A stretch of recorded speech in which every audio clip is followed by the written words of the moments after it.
পদপ্রার্থী সাদত ইসলামের সাদত ইসলাম চেয়ারম্যান বাংলাদেশ জনকল্যাণ পার্টির সাথে এখন আমরা সরাসরি কথা বলবো। জনকল্যাণ পার্টির চেয়ারম্যান জনাব সাদত ইসলাম, আপনার ভবিষ্যৎ পরিকল্পনা কি?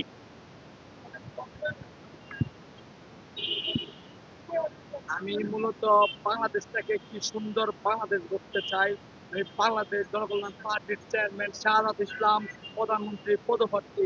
কারণ আমার বাংলাদেশটা আমরা চাই উন্নত দেশের মধ্যে পরিণত করতে। কারণ আমরা 71 সালের পরবর্তীতে দেখেছি যে অন্যান্য দেশ এত উন্নত হয়ে গেছে। আপনি হিসাব করেন, জাপান, কোরিয়া, সিঙ্গাপুর আমাদের দেশের সাথে স্বাধীন হয়েছে, কিন্তু তারা আজকে এত এত দেশে উন্নত হয়েছে, কিন্তু আমার দেশ এখনো নিম্ন শ্রেণীতে পড়ে আছে। এজন্য বাংলাদেশটাকে সাজানোর জন্য আমি সুন্দর একটি পরিকল্পনা করেছি, যেটার মাধ্যমে আমার 300 আসনে লোক আছে এবং আমি বাংলাদেশ জনকল্যাণ পার্টির একজন প্রধানমন্ত্রী পদপ্রার্থী চেয়ারম্যান। আমি চাই 300 আসনে আমার মেম্বারদেরকে নিয়ে, আমার এমপিদেরকে নিয়ে সুন্দর একটি বাংলাদেশ গড়ে তুলবো, যেন বাংলাদেশে আমার পরের জন্ম, আমার ছোট ভাই, আমার যেন পরের জন্মের শিশুরা ভাইয়েরা বলতে পারে যে এই দেশে চাঁদা ছিল না, এদেশে দুর্নীতি ছিল না, এদেশে কোনো মায়ের বুক খালি ছিল না। এরকম একটা সুন্দর বাংলাদেশ গড়তে চায়। এই জন্য কথা বলতে চাই, বাংলাদেশটাকে সোনার বাংলাদেশ গড়তে হবে। আর আমি সর্বোচ্চ আপনার প্যাসিস্ট সরকার থাকাকালীন সময় থেকে আমি প্রতিজ্ঞা করেছি।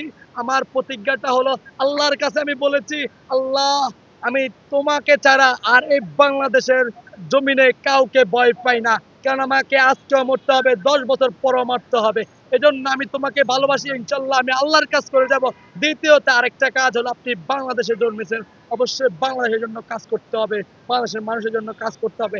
এজন্য আমি আমার নেতাকর্মীদেরকে বলেছি, তোমার যা কিছু আছে তুমি তাই নিয়ে প্রস্তুত থাকো এবং কি দেশকে সুন্দর করে সাজানোর জন্য কাজ করো, কিন্তু সঠিক পথে থাকতে হবে, সুন্দর পথে থাকতে হবে, ইনসাফের পক্ষে থাকতে হবে, ভালো কিছু করতে হবে। এই জন্য আমাকে দেশকে সাজাতে হবে। আর আমি বলতে চাই, আজকে দেখেছেন কিভাবে আমাদের দ্রব্যমূল্যের দাম বেশি। এই জন্য আমি প্রধান উপদেষ্টাকে বলতে চাই, প্রধান উপদেষ্টা ডাক্তার ইউনূস স্যার, আপনাকে সম্মান করি, কারণ আপনি নোবেল জয়ী একজন বিজয়ী লোক। এজন্য আপনাকে বলতে চাই, দেশটা যেন সুন্দর থাকে। এজন্য আপনার যদি লাগে আরো 5 বছর এই দেশের মধ্যে থাকেন, তবু এই দেশটা সোনার বাংলাদেশ গড়ে তোলেন। কারণ আমরা চাই, আমরা সোনার বাংলাদেশ গড়তে চাই। কারণ আমরা দেখেছি, বিএনপিকে দেখেছি, আওয়ামী লীগকে দেখেছি, জাতীয় পার্টিকে দেখেছি, এনসিপির লোকেরা আসার পরবর্তীতে এনসিপি লোকদেরকে মনে করছি ভালো লোক, কিন্তু তারা কি করেছে, দলে বসে তারা টাকা খেয়ে তারা পায়তারা করছে। এসব সবকিছু আমার জনগণে জানে, কিন্তু এখন জনগণের কথা বলতে ভয় পায়, কারণ তাদেরকে কোন টাইমে তাদেরকে মারধরের শিকার হতে হবে, এজন্য তারা কথা বলছে না। কিন্তু আমি এসব কিছুকে ভয় পাই না। আমি একটা সোনার বাংলাদেশ গড়ার জন্য কথা বলতে চাই। আমি রক্ত দিতে চাই বাংলাদেশের জন্য, কারণ আমি 24শে জুলাই অংশগ্রহণ করেছি সুন্দর একটা বাংলাদেশ গড়ে তোলার জন্য। এই জন্য বাংলাদেশকে সুন্দর রূপে গড়ে তোলার জন্য কথা বলতে এসেছি। আমি লড়াই করতে চাই, সংগ্রাম করতে চাই। আমি বলতে চাই, আপনারা মনে রাখবেন, শুধু বাংলাদেশটাকে সোনার বাংলাদেশ গড়ে তোলার জন্য জিয়াউর রহমান ছাড়া আর কেউ বাংলাদেশের জন্য কাজ করে নাই। আপনি আগামী প্রধানমন্ত্রী, আপনার রাষ্ট্রপতি কে হবেন? আমার মূলত রাষ্ট্রপতি আমি দিব ডাক্তার ইউনূস স্যারকে।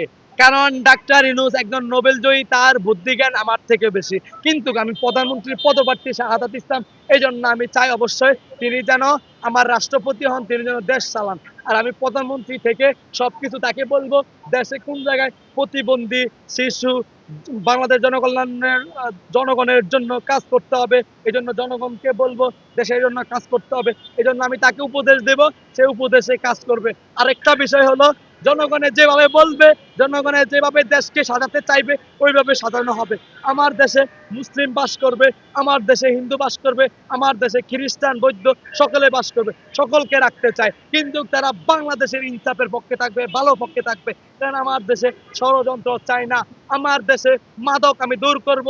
আরেকটা কথা বলতে চাই, আমি বাংলাদেশটাকে সোনার বাংলাদেশ গড়তে হলে আমি ডাক্তার ইউনূসকে বলবো, আমরা আমাদের নিজের টাকা দিয়ে বাংলাদেশকে সাজানোর জন্য, কথাটা হলো যে ইন্ডিয়াদেরকে বলবো, এই ইন্ডিয়া আমাদের দেশ থেকে গ্যাস বিদ্যুৎ আপনারা কিভাবে নিয়েছে আমরা সব দেখেছি, কিভাবে আমাদের দেশকে ষড়যন্ত্র করেছে ফ্যাসিস্ট দলদের সাথে একত্রিত হয়ে। এজন্য ইন্ডিয়াদেরকে বলতে চাই, আমরা ইন্ডিয়াকে মানি না, আমরা বাংলাদেশের জনগণ নতুন করে বাংলাদেশ সাজাতে চাই। আমরা বলতে চাই বাংলাদেশ হবে জনগণের জন্য। একটা প্রশ্ন, এই যে সকালবেলা বাসা থেকে যারা যায় গ্যাস নাই, 1300 টাকার গ্যাস 2500 টাকা হয়েছে, এই বিষয়ে আপনার দল যখন গঠন করবেন, ডক্টর ইউনূসকে প্রেসিডেন্ট বানাবেন, আপনি প্রধানমন্ত্রী হবেন, সেই বিষয়ে আপনারা কি কি করবেন বলেন? আমি মূলত আমার প্রথম উপদেষ্টা কে হবে, ডাক্তার ইউনূস স্যার। কারণ তিনি একজন বুদ্ধিজীবী এবং কি লেখাপড়ায় তার সর্বোচ্চ আছে, অধিকার আছে এবং কি সে করেছে। এই জন্য আমি তাকে আমার দলে নিতে চাই। আরেকটা কথা বলতে চাই, আমি মূলত আমার দলের লোকদেরকে বাছাই করব ওই হিসাবে, কারণ তারা কোনো খারাপ আপনার ষড়যন্ত্র লিপ্ত এবং চাঁদাবাজি দুর্নীতি এইসব কিছু বাছাই করে তারপর আমার দলে লোক নেওয়া হবে। এই জন্য আমি নতুন সোনার বাংলাদেশ গড়ে তুলতে বাংলাদেশের জনগণকে চাই যে আপনার গ্যাসের দাম বাড়তি, আপনার তেলের দাম বাড়তি, চাউলের দাম বাড়তি।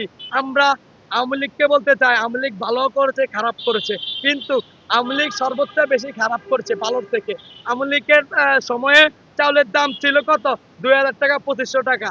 এরপরে তেলের দাম ছিল কত আমরা তা দেখেছি, কিন্তু এখন যেভাবে তেলের দাম গ্যাসের দাম বাড়তি, এজন্য আমি বলতে চাই যে সরকার আসবে আর আমি যদি সরকার যাই, আমার সময়ে হবে তেলের দাম মাত্র 50 টাকা লিটার প্রতি, গ্যাসের দাম হবে মাত্র 500 টাকা বোতল।